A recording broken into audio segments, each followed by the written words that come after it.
आज हम blood relation के बेसिक को समझते हैं। सबसे पहले ब्रदर सिस्टर जो है वो 0 जनरेशन हो गए। इनके फादर, इनके मदर, फर्स्ट जनरेशन की शुरुआत यहाँ से होती है। फादर के साइड जो भी मेंबर होंगे वो पैटर्नल मटेरियल होंगे। मदर के साइड जो जो भी मेंबर होगी वो मैटरनल मटेरियल होगी। फादर के ब्रदर, फादर के सिस्टर अंकल या आंट लगेंगे। फादर के फादर, फादर के मदर दादा दादी आपको पता ही है। फिर फादर के मदर, उनके भाई, उनकी बहन, ग्रैंड अंकल, ग्रैंड आंट हुई, और ये सब पैटर्नल मटेरियल में आएंगे। फादर के जो ब्रदर हुए उनके सन, या फादर की सिस्टर जो हुई उनके सन या उनकी डॉटर कजन्स लगेंगे, चचेरे भाई चचेरी बहन, ये तो आपको पता है। अब मदर साइड में आते हैं। मदर के फादर जो कि पता है आपको, नाना नानी। मदर के सिस्टर, मदर के ब्रो, मामा मौसी, ये सब तो आपको पता ही होगी। मदर की मदर सेकंड जनरेशन में आ गई, और मदर की मदर की मदर थर्ड जनरेशन। इनको ग्रेट ग्रैंड मदर कहोगे आप।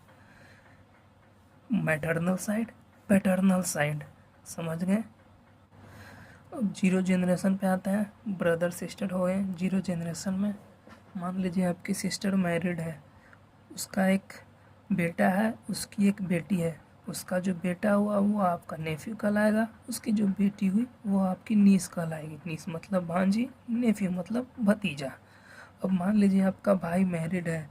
जब भी मैरिड वर्ड आएगा ब्लड रिलेशन वाले चैप्टर में, वहाँ आप इन-लॉ शब्द का इस्तेमाल कीजिएगा। मान लीजिए आपकी ब्रदर की जो वाइफ है उसकी मदर, तो ये आपका ब्रदर उनको मदर इन लॉ बोलेगा। मान लीजिए आपकी ब्रदर की जो वाइफ है उनका फादर, आपका भाई उनको फादर इन लॉ बोलेगा, मदर को मदर इन लॉ बोलेगा। अब कुछ बेसिक टर्म के बारे में समझते हैं। Son in law, daughter in law, sister in law, brother in law, father in law, mother in law, spouse. Spouse का मतलब होता है हस्बैंड वाइफ। कपल को डिनोट करने के लिए स्पॉस का इस्तेमाल करते हैं। अब ब्लड रिलेशन में कुछ टर्म है जिसको हम समझते हैं। Son in law, daughter in law, sister in law, brother in law, father in law, mother in law, spouse जो कि हस्बैंड वाइफ या कपल को डिनोट करने के लिए कुछ टर्म है। जैसे पहला है सन इन लॉ। देखो, आप दोनों ब्रदर सिस्टर हुए 0 जनरेशन वाले, आपके मदर, आपके फादर, आपकी वाइफ हुई। इन लॉ शब्द का इस्तेमाल मैंने पहले बताया, कपल को डिनोट करने के लिए करते हैं ब्लड रिलेशन में। आप हुए, आपकी वाइफ हुई, वाइफ के फादर और वाइफ के मदर। वाइफ के जो फादर हुए या वाइफ की जो मदर हुई आपकी, आपको सन इन लॉ बोलेगी। सिमिलरली डॉटर इन लॉ समझते हैं। आपके जो पापा हुए और आपकी मम्मी हुई, आपकी वाइफ को डॉटर इन लॉ बोलेगी।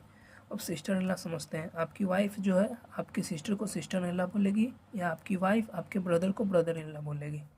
अब ब्लड रिलेशन में हम सर्किल से फीमेल को डिनोट करते हैं, रेक्टेंगल से मेल को डिनोट करते हैं। हस्बैंड वाइफ को डिनोट करने के लिए यस एरो का इस्तेमाल करते हैं, जिसको स्पोस भी बोलते हैं हम। ब्रदर सिस्टर के लिए हम स्ट्रेट लाइन का इस्तेमाल करते हैं, जिसको 0 जनरेशन भी बोलते हैं।